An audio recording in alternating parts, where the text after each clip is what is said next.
Hello and welcome back to Up the Villa. This is our Unai Emery press conference reaction episode, Aston Villa v Bournemouth. Need your help. We are very, very close now to 22,000 subscribers. So if you are new, make sure you are smashing that subscribe button. Get on the journey with us.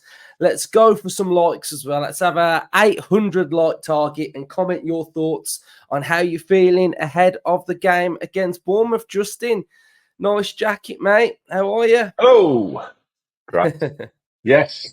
A nice little find this was. Been looking for one of these for a long time, mate. Long time. Yeah, it's pretty retro. Yeah, I had one when What are it they first called? came out. Like windbreakers? What were they called Wind then? cheater. It was called a That's wind that. cheater back That's in the it. day. Yeah, yeah. And I owned one, and when we were going, me and my brother were going home and away every week, and we used to wear it. Oh God, I think I wore it out. I think it fell apart in the end. I wore it for so many seasons. So yeah, managed to drop on one, and it's yeah, I love it. I love retro with the gear. Right, so we'll get your thoughts in a second on Villa overall. It'd be nice to hear your thoughts post Bologna going into Bournemouth as well. And so Emery has been talking ahead of the game, and it's confirmed. 2 weeks running, no injuries. Fully fit It's a miracle. squad. It's a Get miracle. in there. Get in there. The only absentee is going to be Jadon because he got that second yellow, so he misses one game. This will be the game that he's going to be missing. So huge in it, Justin. You know, we've all been looking at the bench, and you go through social media now and you're just seeing how strong is Villa's bench, how strong, what a bench, you know, and the rotation that we're playing them. It's just incredible because you looked at that team that played against Bologna and you're thinking, Digne out, Watkins not playing, but then Matson's in, Duran's in, and it's just stacked with so much quality. And this, to be honest, I laugh and joke at the start saying that we've got no injuries, but for where we want to get to and what we want to aspire to be and where we want to get to, we can't have too many injuries. You know, it's vitally important that this squad stays as it is because it gives us the ability to do what we did against Bologna. A couple of players are a bit fresher. We've got Crystal Palace, which is a massive game on Wednesday. We can do something there without weakening our team too much and then go into Spurs. So it is huge that these players stay fit. Yeah, it's massive. I think it's important. I think now we said it. I think the start of last was it that it's a squad game now. We know that that's what we are, and I think to say we've got a strong bench is brilliant because we have got ridiculous. But what we've got effectively is a very strong squad, and everybody's taking their turns. Everybody's going to play their part. We've seen this now week in, week out, 2 games a week. We've got that again this week. Palace in the cup, which is for me very important next week. Another cup game, league game, Champions League game in the week. So it is vitally important. This squad is where it is at. And yes, having Mings back, having Kamara back as well from the long-term injuries, and Buendia, who we haven't really seen play much recently, who had that bad injury as well. So 3 of them coming back into what was already a good squad, added the players that we had in the summer. It's incredible, you know. When the transfer window shut and we did a pod and sort of analysed what we had and where we was at, I'm pretty sure I said, and I'm sure a few people said, "Oh, you know, is it strong enough? You know, do we need a player there? Do we need a player there?" But looking at it now, I don't think you could get much stronger. I really couldn't. I mean, arguments at right back, but you know, he's persevering with Conser there, which works brilliantly in certain games. So he obviously felt that we had enough there. You know, and the Djokovic, he's just coming on all the time, and he's being used in fits and starts. Probably see him start on Wednesday, give him a good run out. So that game against Palace would be perfect for the likes of Philogene, for the likes of Kamara to get minutes, Buendia to get minutes, Mings to get minutes. You know, whoever at left back who isn't playing on Saturday will get minutes and get a run out. You know, the centre halves, you know, there's lots of competition there. They've got 3 goalkeepers, 2 forwards that you can't get in the team. It's vitally important that we keep as many as we can fit. So, yes, as much as I absolutely hate international breaks, they have actually probably done us a bit of favour this year, and we've got another one coming up in a few weeks' time, which will give us another 2-week break. Yes, I know players go away on international duty, but they don't play many minutes. So it's just it couldn't really have gone much better, could it, up to now, Luke? No, and it does feel. I feel like this is where we're going to start to see those performances really get to a peak level. It was around this time of year last year that we started to really motor on, and I think that we're going to do something similar. And when I look at the Premier League in general, and I look at Arsenal, for instance, they've had a pretty clean sweep at the last 2 seasons without really having any injuries at all, and now they're starting to have injuries and suspensions, and it's fair to say, I look at Arsenal, I don't think they're as good this season. And that's what the impact of having players that are missing can do to your team. So it shows that, it's important that we do stay pretty healthy and hopefully, touch wood, touch everything that we got. We're gonna be able to do that. So Emery's been speaking, and he's been speaking about his 2 years in the job at Aston Villa. And he said, we were being very demanding and we were starting always trying to be better in each moment. We were working here and we achieved some objectives quick, but there is still a lot of work to do. And I love it. I want there to be work to do. Justin, thoughts then? I know, if I ask you this question, you could be here all day, but thoughts on Emery 2 years in then? How are you feeling? Where's he ranking? I genuinely think if he was here for 10 years, that he would do a press, let's say 8 years' time, so he's been here for 10 years, he'll do a press, we're sitting here doing another press conference, and he'll still say there's still work to do. He will, because that's his mentality. That's what makes him special. He will never, ever, ever think the job is done, or he's made it, or he's done it, because you just can't stand still. And that is one of his key attributes. That is one of his, it doesn't matter how much he prepares for any game, he will always, at the end of every game, you've seen the pictures on the team bus or away game, that laptop straight open, isn't it? And he's assessing it, and he will be picking faults in what he has put out, and he'll be thinking, "Oh, I could have done that better. Could have done that better." Then the next day, straight back into the hub where he works, working on the next one. What can I do better? And that is infectious for the squad, because they see him doing that, and they want to be like him, because they can see now the fruits of everything that he's done for the club, how he has brought everybody into this way of thinking, and now the results on the pitch are so brilliant that the players can't help but think, I've just got to keep doing what I'm doing. I've bought into it. I'm going to be totally on board with it. I'm 100%. I know if my off the field levels drop, on the field levels drop, I'm not going to be involved, and I want to be involved. So for me, Unai Emery, best Villa manager I've seen. You've seen a bit more than me, but I fully agree. And I've spoke about him a lot this week, and I just want to talk about him all the time, because he's what a guy and what a job he's done.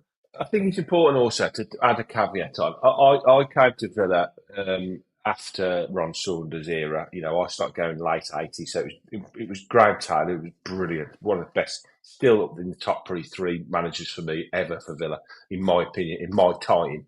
And I know a lot of older fans, and football was around a lot longer than the Premier League. That's one of the things that annoys me. We'll say Ron Saunders. And I get Ron Saunders, yes, what he did, unbelievable. But I think Emery, people will say he's got to win the league, or he's got to win the European, or he's got to do this and do that to properly. Yes, I think he's got to definitely win trophies.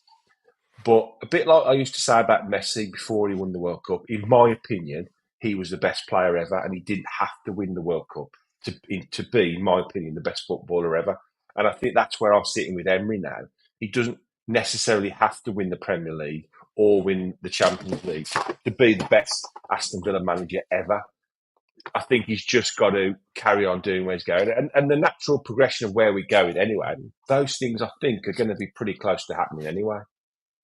Yeah, I think the way we are going, though, those things will eventually be happening anyway, because they kind of, haven't they? Well, even if you're saying take your Villa glasses off and you were looking at it from afar, everything points to that trajectory. First season 7th, second season 4th, this season competing at the top end of the Champions League, still in and around the top 4 with Yeah. work to do, but still improving, averaging around 2 points a game. Well, we're averaging 2 points a game this season. I think we're just in and around it on his overall time. So if that carries on, then we are obviously going to be in and around it. So But it's happened. It's happened seamlessly, even given the tough summer we had in the transfer market. You know, we lost. We've almost forgotten about Douglas Luiz.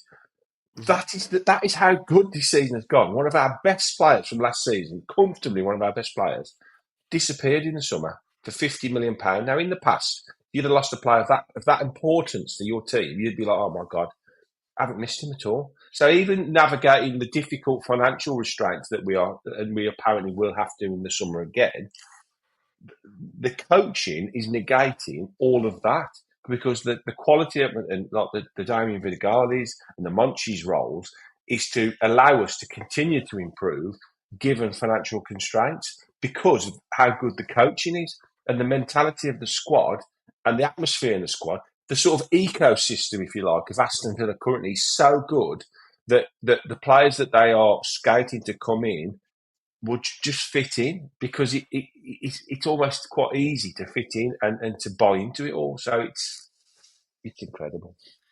yeah, This it's could be a massive, 4 hour really. pod, Luke.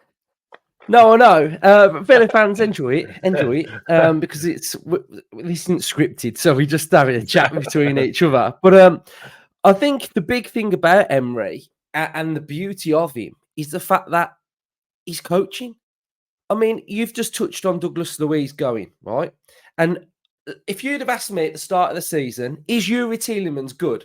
I'd have probably said, yeah, he's good. He had a good season last year. What Mm. was his best position? And I'd have probably said off Ollie Watkins in that attacking area. Now, what we're seeing this year is Yuri Tielemans in a double pivot, and he's one of the best central midfielders that I've ever seen in that position play for Aston Villa. And Yeah. that's his coaching. And that's not a player that we've gone and signed and he's come in and he's dramatically improved the team. That's a player that's already been here for a year. And his level has gone through the roof. And it's just absolutely mental. And I'm gonna touch on something because got reminded of this yesterday, and I was thinking about Unai Emery. So when Unai Emery came in, right, I did an episode and I said Unai Emery needs to do 5 things at Aston Villa, and these 5 things, in my opinion, was something that he had to do to get us to succeed. Right, number 1 was coaching. He needed to coach everybody and every player and improve everyone. The next one was to unite the fans and the club together so that we were aligned in one direction and we were full focused. The next one was to create a culture and an identity and a style and a philosophy. The one after that was to recruit well, and he had to have that ability to recruit and get that right.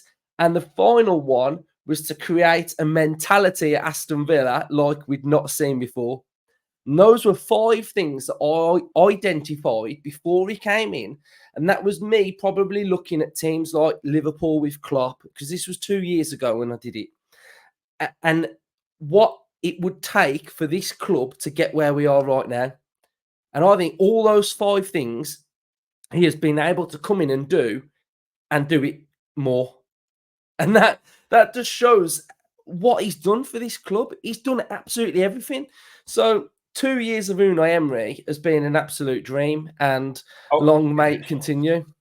I will also add a caveat into that of the importance of the ownership at the club as well, because not only did they quickly identify him as the man they wanted, so they obviously did their research. And given his sort of track record and what he's won in the game, it wasn't that difficult really to come up with his name. But what they did as well, and we saw this with the job role title change in the summer, is they have quickly realised the importance of giving him total autonomy at the club on the footballing side. And I think that has allowed him to feel at home and loved and And everything he has done in his career up to the point of coming to Villa has given him that information that how he knows if he can get everything he wants at a club, then he knows what he can achieve. And the owners have looked at that and they've said to him, okay, brilliant first season, Unai. Let's see where we go here. And they obviously had a discussion in the summer, and he's gone from coach to manager. Now, that manager role has encompassed everything. And not only have they said, yes, you can have that role, but they've allowed him to bring everybody in he wants to, and they all work harmoniously. It's the people he wants in the positions he needs, and they're all doing their job fantastically well. So everything is aligned. It's like the whole of the cosmos has aligned together at the right time to allow this to happen. And I do believe that a lot of clubs, football is very cyclical. You see clubs rise to the top. You know, in my lifetime, Liverpool, 70s and 80s, Manchester United took over, Arsenal took over for a bit. Then, Chelsea, when the Abramovich year, they took over for a while. Then City and Pep. Is this Villa's time? Is this Villa's time?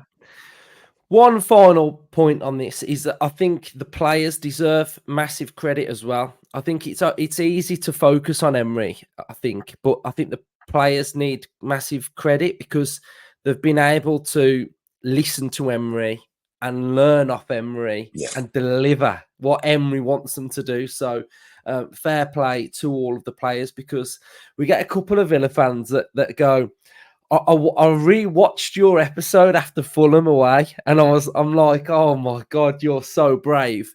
And for where we were then to where we are now is just absolutely mental. So back to Emery then. So he's been speaking ahead of Bournemouth as well, saying we have all players available, not only Jadon Philogene because he's suspended, but we have two young players playing with the under-21s today, Bogard and Swinkles. So they're back playing with the under-21s for this game. He spoke about Villa Park. For me, Villa Park is something special, so special to play there, to be with them trying to win. So, he's encompassing the fans a lot. He always speaks about the fans. So he's just raring, ready to go ahead of Bournemouth, really. So, Justin, your thoughts then ahead of Bournemouth? What you expecting? I expect them to come and have a go. I fully expect Villa to win. I think we've seen a little drop off in performances after the first couple of Champions League games. I was at Ipswich away, and we wasn't quite on it that day. And I think he would have been disappointed by that performance, because I think that was 3 points there for the taking. So I think with a home game, obviously makes it a lot easier. Bournemouth aren't really flying. I think their away form is 4 points from 4 games. So I think it's a good game to be playing on the back of the European game. And I think given a fair wind and anything like that, if we're 90% at it, I think we've got more than enough to put Bournemouth away. Mm-hmm. Yeah, I think so. I think it's going to be difficult, but I think we are just rising to the challenge, and I think our squad's going to be important. So he's also been speaking about John McGinn, Unai. So McGinn was talking about Emery saying he'll go down as one of the greats. And Emery has said about that comment, I appreciate the words of the players, but I don't like it a lot. I don't like good words and bad words. I like to be in balance. And with John, I'm going to push him more. He's a very good man and a very good player, and he has to improve his start this season. When we watch him as Super John McGinn, I am happy, but it's not always been like that. My objective is we get Super John McGinn every week. So what do you make of this, Justin? Because we heard McGinn talking about before the Bayern game, and he was saying that he'd seen Emery and he was just expecting to have a bit of a conversation with him. And Emery was sort of saying, you've got to improve when you come back, otherwise you're not going to be in the team. And it feels like there's a little bit of he's trying to really push him now to get these levels and these performances. I think he was quite good against Bologna. Why do you think Emery's doing this? Do you think I think it's good management. It's good management. Honestly, he's a humble guy and he doesn't like being centre of attention. So, having people, it's going to happen. People are going to ask the players about him. You see it after every game. What's the manager like? Why is he changed? Everybody wants to know what the secret to the success is down there? What's the magic wand that Emery's been wafting all over Villa players? And obviously, players are going to wax lyrical about him and say how brilliant he is. And McGinn obviously was just saying he loves the manager and he's doing a great job. So, but Emery doesn't want that. He just wants to carry on in the background. He loves doing his little press conferences. He waves to the fans. He's off the pitch. He thanks the players. So I think it's just another way of him saying, like I said, in 10 years' time, he'll still be saying, we're not done, we're not done, we're not done. This is an ever-evolving process where he has to continue to keep going, and he doesn't want anyone to think we've done, we've made it, that's it, we've cracked it, everything's great, because we are entering now probably the most critical part of the season. The winter period in English football is notoriously tough slog. Not only is it cold, but we're playing 3 competitions, soon to be 4 in January with the FA Cup. We've got to be focused at it, and this is prime example. Saturday, week after a Champions League game, tough, opponents coming to Villa Park. They're struggling. They're fighting for their lives. This is where ultimate professionalism has to come in. So that's what he wants out of McGinn. Yes, great. Do it against Bayern Munich. Do it against Bologna when everybody, the whole world's watching Champions League nights. But we want Super John McGinn on Bournemouth at 3:00 on Saturday to be as good, and that's what he wants out of all his players. So I think he's constantly wanting perfection out of everybody, and you can never achieve perfection, but you can always try to achieve it, and that's what he'll always try and do. Yeah, and finally, I've got a bit of a big quote from Emery, so settle down. Hopefully, we will improve more and more. It's been 2 years since I arrived here. We've been very demanding, and we're always trying to get better in each moment. We're working here. We achieved some objective quickly, but there's still a lot of work to do. When we are achieving the objectives we can face each season, it's very important to work very hard. This is the target with the players, club coaches. I am demanding with everybody, and of course, we have to enjoy the way we are doing things. My demand is to play in Europe. The second dream I had in that moment is now to get a trophy. We are looking forward to watching how we can improve. I feel comfort. I can feel confidence, and I can feel the protection we have in our back four. So, Justin, he's mentioned that word, that shiny word that we haven't had for a very, very long time. So we'll end on this one then. Which trophy is he talking about? And can we get a trophy? Knowing Unai Emery, it's the first trophy that's on offer, and that's the League Cup. And ultimately, we are in the last 16, are we? So we win against Palace at home. We're in the quarterfinals. So you're 2 rounds away from the final. And knowing how good we are, we're good enough to beat anybody. So, yes, trophy is on the cards, 100%. So why not go for the first one? That's why I think it was Pep Guardiola's first trophy? Was it the League Cup?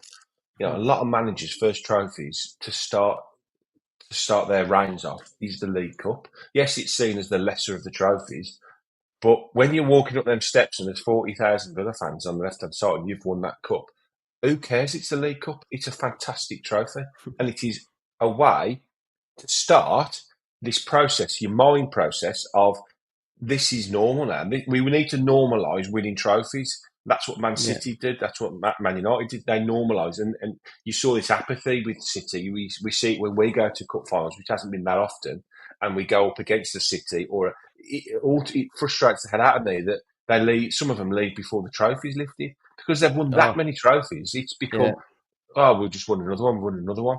And I don't want to get to that point. What I'm saying is you have to get to the point where winning a trophy becomes, this is what we want. This is what we're here for. We're here for winning things. So, yes, the League Cup for me is massively important this season. Yeah. I would love to go to a final and have that belief that we can actually win that final. Would be nice, wouldn't it? Yeah. Because in my lifetime, I've gone to the finals and always been there thinking, we've just got to enjoy the day because we're not going to... when we played Man City in the final, when we had Dino and that, we were like, well, we were in the relegation zone because I think someone had knocked us in there before that game, and you're thinking, right, it's so. I want to go there and be like, do you know what? We've got every chance of winning this today. So, 100%. yeah, Yeah. I'm with you. I think the League Cup's going to be vitally important. I think we take that strong next week, see where we are after that. Champions League, I've said already this week that I think we're going to go far in it. And Premier League, we know that we're doing really well in it. So we'll end it there then. We've got a lot to get through. So we've had a really good chat as well. So we'll be back on the fan cams tomorrow then. So any Villa fans that want to get involved, head down, have your say, and up the Villa. Up the Villa.